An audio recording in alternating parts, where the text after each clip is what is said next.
कल्पना कीजिए, आपका पति आपके सामने स्क्रीन पर वीडियो कॉल पर आपसे बात कर रहा है और उसी समय कोई और बिस्तर के नीचे आपके शेड्यूल को छू रहा है।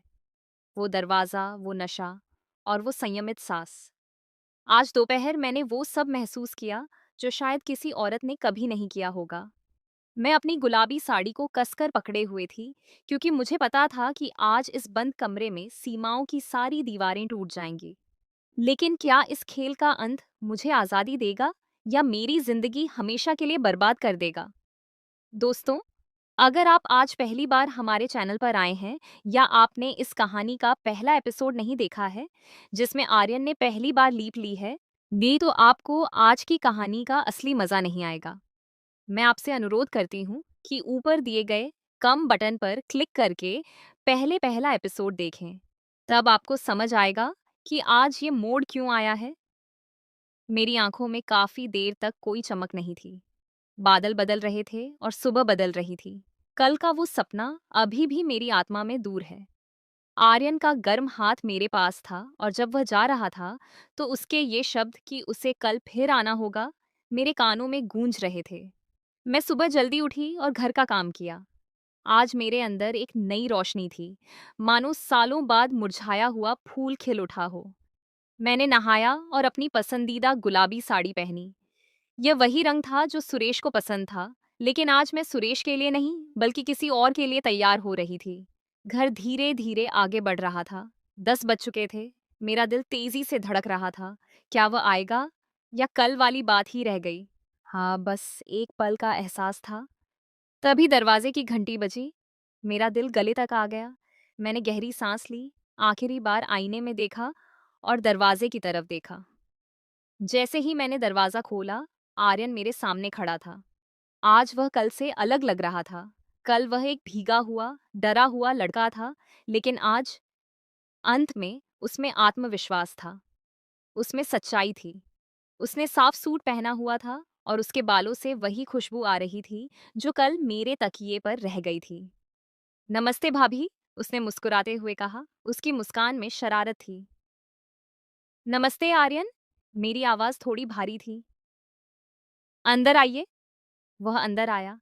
जैसे ही मैंने दरवाजा बंद करके ताला लगाया, ये मेरे स्पर्श में एक अजीब सा तनाव और रोमांस फैल गया।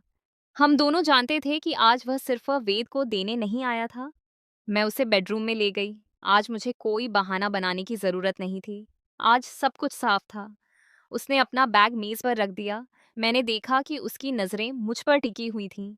वह मुझे ऊपर से नीचे तक देख रहा था और उसकी आंखों की गर्मी से मेरा चेहरा लाल हो रहा था। भाभी, आज गंदगी कैसी है? उसने धीरे से पूछा। मैंने नजरें झुका लीं और कहा, गंदगी अभी भी है आर्यन। शायद कल सफाई पूरी नहीं हुई थी। वह मेरे इतने करीब आ गया कि मुझे उसके ससुराल वालों का एहसास हो गया। उन्होंने कहा, चिंता मत करो, आज मैं जड़ से गंदगी निकाल दूंगा। मैं उसे मिटा दूंगा।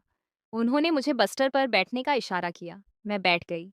उन्होंने कहा, भाभी, आज आपको लेटने की जरूरत नहीं है। यह सुनकर मैं चौंक गई। उन्हें कैसे पता चला कि मैं क्या सोच रही हूँ?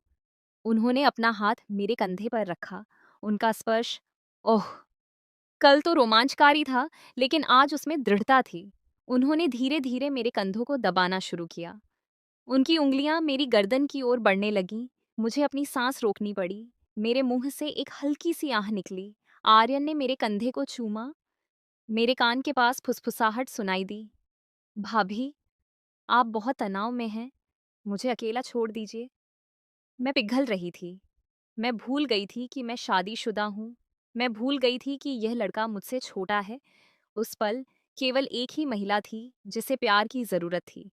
मैंने मुड़कर अपना सिर उसकी छाती पर रख दिया। मैंने उसे कसकर गले लगा लिया। वर्षों का अकेलापन आंसुओं के रूप में बहने लगा। आर्यन ने मुझे थामे रखा। उसने मेरे बालों को सहलाया। उसने कहा, मैं भाभी हूँ। अब तुम अकेली नहीं हो।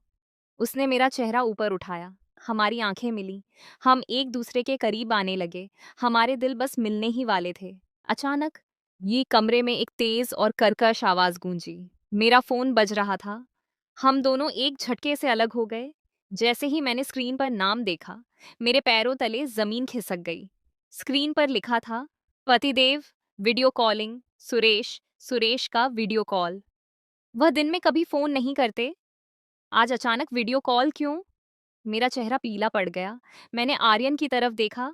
आर्यन भी घबराया हुआ था। अगर मैंने फ़ोन नहीं उठाया, तो सुरेश मुझ पर शक करेगा। और अगर मैंने उठा लिया, तो आर्यन यहाँ क्या कर रहा है? जाग जाओ बहन, आर्यन ने धीरे से कहा। लेकिन मैं सामान्य कैसे रहूं? मैंने जल्दी से अपने बाल ठीक किए। मैंने अपने माथे पर दाढ़ी रखी और एक गहरी सांस ली। आर्यन आर्यन टैरेंट बस्टर से नीचे उतरा और बिस्तर के दूसरी तरफ जमीन पर बैठ गया, जहां मुझे कैमरा दिखाई नहीं दे रहा था। मैंने नंगे हाथों से वीडियो कॉल उठाया। हेलो सुरेश। मैंने अपनी आवाज निकालने की कोशिश की। सुना? स्कैन में सुरेश का चेहरा दिखा। वह अपने होटल के कमरे में था। कैसे हो आर्यन? फोन उठाने में इतनी देर क्यों लगाई? सुरेश ने पूछा।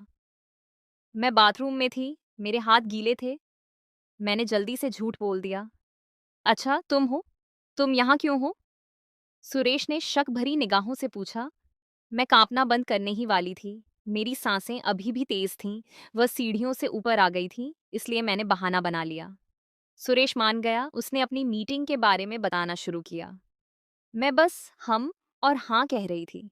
मेरी नजरें बार बार आर्यन की तरफ जा रही थीं, जहां वह छिपा हुआ था। और फिर कुछ ऐसा हुआ जिससे मेरी सांसें थम गईं। नीचे छिपा हुआ आर्यन धीरे से अपना हाथ ऊपर लाया और मेरी साड़ी के नीचे मेरे नंगे पैरों को छूने लगा। मेरी आंखें फटी रह गईं। वह क्या कर रहा था?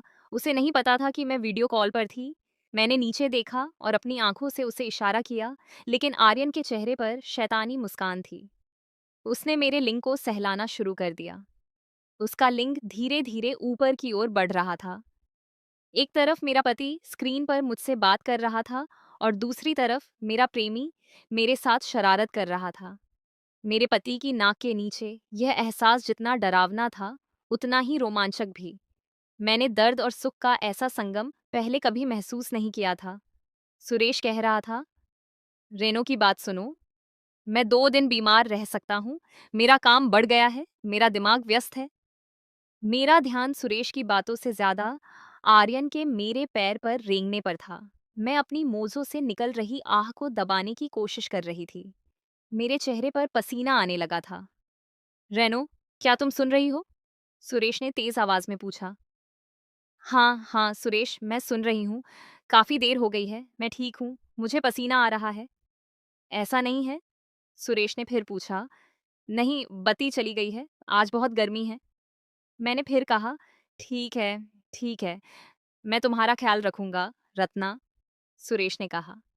हाँ, तुम भी। बाय।